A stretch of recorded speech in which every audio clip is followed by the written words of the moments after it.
Welcome, my friends, to another incredible episode of Purpose Driven Progress. As always, I am your host, Jacob Hicks.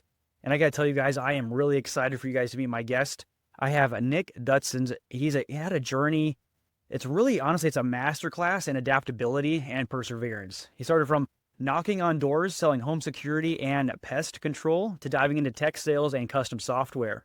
He's built a career on learning, pivoting, and seizing opportunity. Along the way, he even left his job to help scale his wife's wildly successful Etsy shop, proving that an entrepreneurial mindset can thrive anywhere. Now, deeply embedded in the world of custom high-end software, Nick's story is one of resilience, risk-taking, and the faith that fuels it all. Nick, welcome to the show.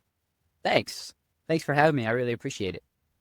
Yeah, so we're super excited to have you, honestly. But gosh, that's a lot to unpack in your little intro there. So, kind of walk us through your journey a little bit. How did you go from knocking on doors to, helping your wife with a crazy, impressive Etsy shop to now you're in custom software?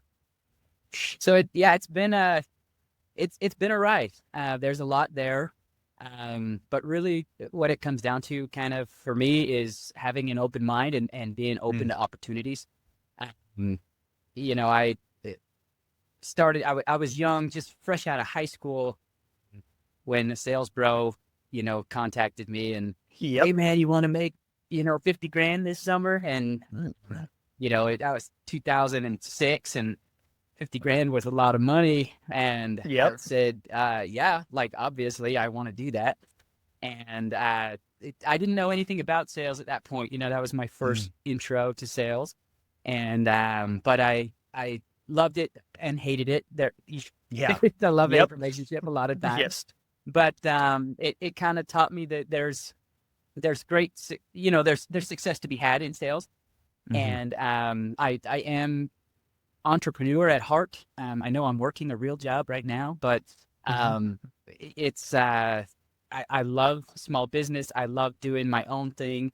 And so I did a few different sales jobs from knocking doors and then into some tech sales. And then my wife, she wanted some really expensive curtains. And I told her no. And so she said, I'm going to go make my own money then. And she started selling custom doormats online on Etsy.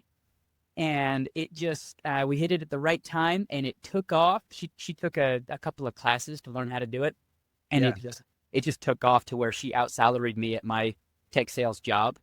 And I said, hey, look, we can, I can keep doing this and you can stress and work nights and part-time and wherever you can find hours, or I could quit and we could do this together and you could put full-time and I could help with the kids. And we did it. And it was awesome. It was fantastic. It was a lot of fun. We had 2 kids at the time when I quit my job. We had 5 within the next 5 years, not 5 more, but 5 total.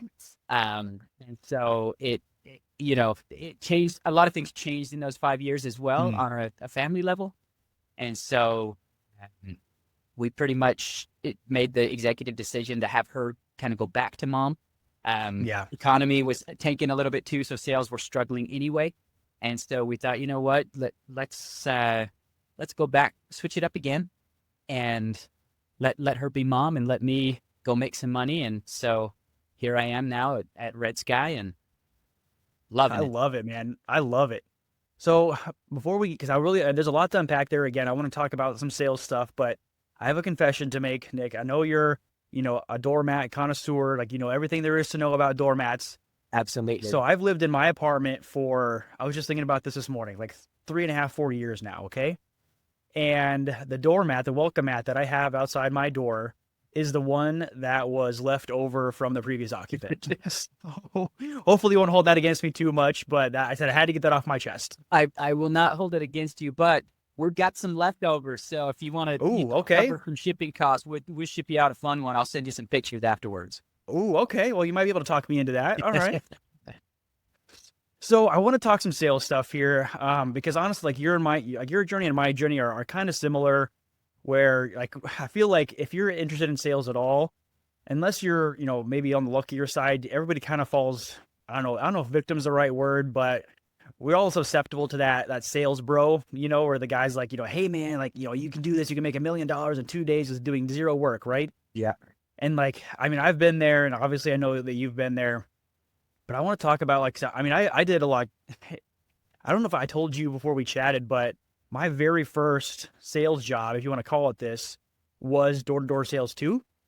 And it was in 8th grade because we had like a 8th grade, field trip plan, but we had to raise some money for it. So I was selling chocolates door to door in 8th grade, and I sold the most. I was number one in my sales team. We went on that trip.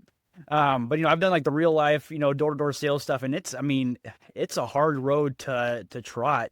And both of us have, grown in our careers where, well, I don't know about you, but for me, I'm sitting behind a desk a lot more than I'm out, pounding the pavement anymore.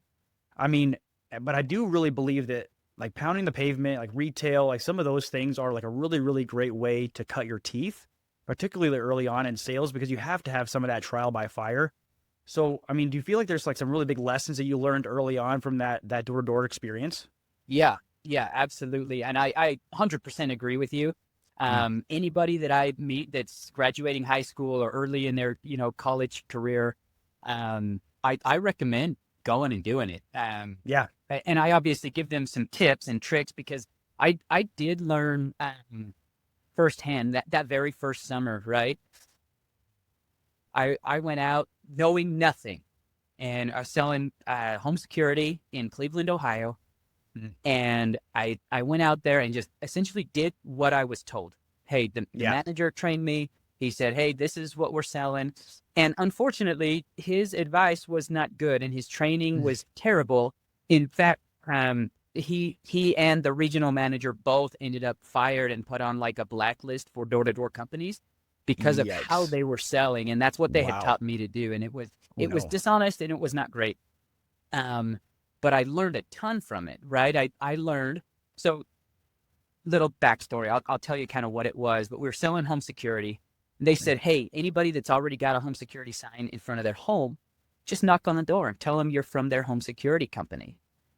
And we're just here to switch out the panel. Because all of the components, the motion sensors and the glass break sensors and door sensors, they're all compatible with our panel. And so essentially what they did is they had us trick them into putting a new panel up and signing them into an agreement with us, and they still had the agreement with the previous company.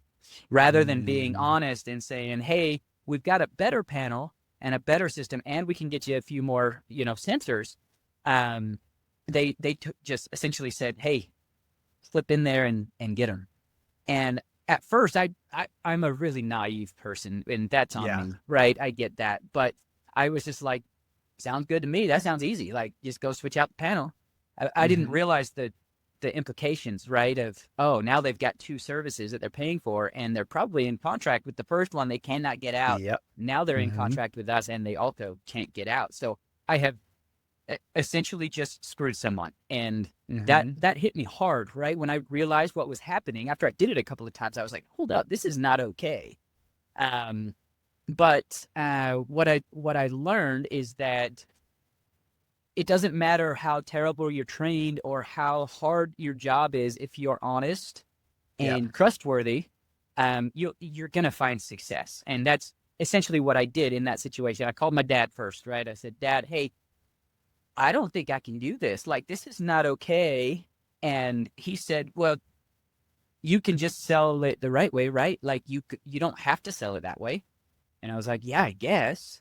And so I did. I stuck it out the rest of the time I was supposed to be there, and got less sales out of it, obviously, but I was happy and comfortable with what I was doing. And the customers that I served were happy with the product rather than upset. And my paycheck wasn't as big, but I was okay. And that, big lesson learned.